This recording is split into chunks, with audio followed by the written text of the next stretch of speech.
bakit importante yung pagpili ng target audience? Para tuwing gagawa ka ng content, sila yung iisipin mo. Para maramdaman ng audience mo na sila yung iniisip mo tuwing gumagawa ka ng content. That will build relationship with them, that will make them feel special, that you're thinking about them tuwing gumagawa ka ng content. Hindi yung basta may ma-upload ka lang. Ibig sabihin talagang you're trying to serve your purpose to help content creators. Kung yun talaga yung target audience mo, I'm not sure if you already identified or chose who your target audience is, pero importante po yun. You really have to choose, sino ba yung gusto kong manood sa akin? Sino ba yung gusto kong gawa ng content? Now, hindi naman ibig sabihin na, for example, content creators ang target audience ko, is hindi ka na pwedeng gumawa ng content na hindi tungkol sa target na sa content creators. You just have to understand how will you relate that story, that content sa pagiging content creator. Like for example, kakain kayo sa labas. Pwede mo sabihin doon, mas masahod ka na. Pwede mo sabihin na isa sa mga perks ng kumikita sa Facebook is yun, di ba? Nagkakaroon ka ng konting halaga para mailabas yung pamilya mo. Is it somehow related sa pagiging content creator? Related, right? You have to parang you have to identify or to find the connection between pagiging content creator at pagkain sa labas. Like, stress ka na ba? Pagod ka na kakaisip ng content na gagawin mo, ng reels na gagawin mo. Minsan lumabas ka din. At yan na nga ang ginawa namin. Lumabas kami ng bahay, kasama ang aking pamilya. Yan. Kung content creator ka, sana makalabas ka din. Inspirational, motivational, refreshing. Naka-target sa content creators. Okay? Again, you have to find your niche. Now, you really have to, you have to find kasi kung saan, ano ba talaga yung gusto mong content. Mahirap yung makiuso lang. Alright? Gusto kong malaman mo, ano kaya yung content na pwede kong i-share? Di ba, nag-experiment kayo ngayon. Ano kaya yung content na pwede kong i-share? Kung saan makaka-relate sa akin yung audience ko. Sino yung mga audience na yun? Di ba? Sino yung mga audience na makaka-relate sa akin? Ano yung topic na pwede kong i-share? Ano yung bagay na alam ko, na meron ako, na alam kong may matututunan sila sa akin? Either educational, inspirational, or entertainment. If you are a mother who wanted to try or who's trying to be a content creator para makabawas ng gastusin, kumita ng konti as side hustle, focus on that. Trust me, makakapag-attract ka ng mga kapwa mo content creator na mommies na gustong mag-sideline or side hustle sa content creator. Paano ako gagawa ng content kapag wala ako masyadong panahon dahil ako yung nag-aalaga ng mga anak ko, nag-aalaga ng ganito ko, nagaganto, naka full-time mom ako pero gusto ko mag-side hustle as a content creator. Anong gagawin ko? Paano ko mababalance yung oras ko sa pag-create ng content? Doon ka mag-focus. Again, hindi ko alam kung yun yung gusto nyo mangyari ha. I'm just giving you an idea. Kasi parang doon relatable ka eh. 'Di ba kayo mga mommies na umaasang mamamonetize tayo, nawawalan na ba kayo ng pag-asa? 'Di ba? Wag niyo masyadong dibdibin. Alam ko na 'di ba, lahat naman tayo dito kaya tayo nagme-reels is gusto nating kumita ng pera, pero wag niyo rin kalilimutang ito ay ito ay sideline din natin at tayo nangangarap mga isipin niyo rin na yung ginagawa niyong reels is memories na pwedeng panoorin ninyo, pagtanda ninyo ng mga anak ninyo at magiging apo ninyo. Yan, doon na lang. Yeah, dun pa lang panalo na kayo eh. 'Di ba? You're giving inspiration sa mga kapwa mo content creator na nanay. Again, depende sa kung sino yung target audience mo ha.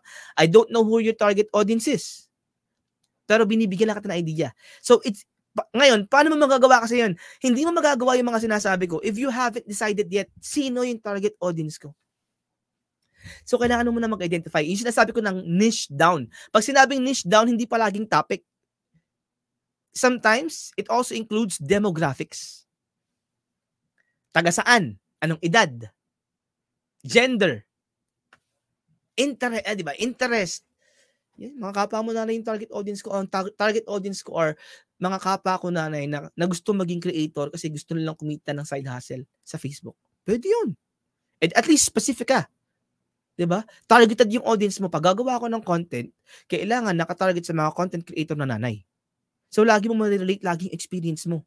Yung nararamdaman mo, yung struggles mo, paano mo nasolusyonan yung mga problema mo. Ganun. So, importante muna, Miss Jamie, Miss Christia, sorry.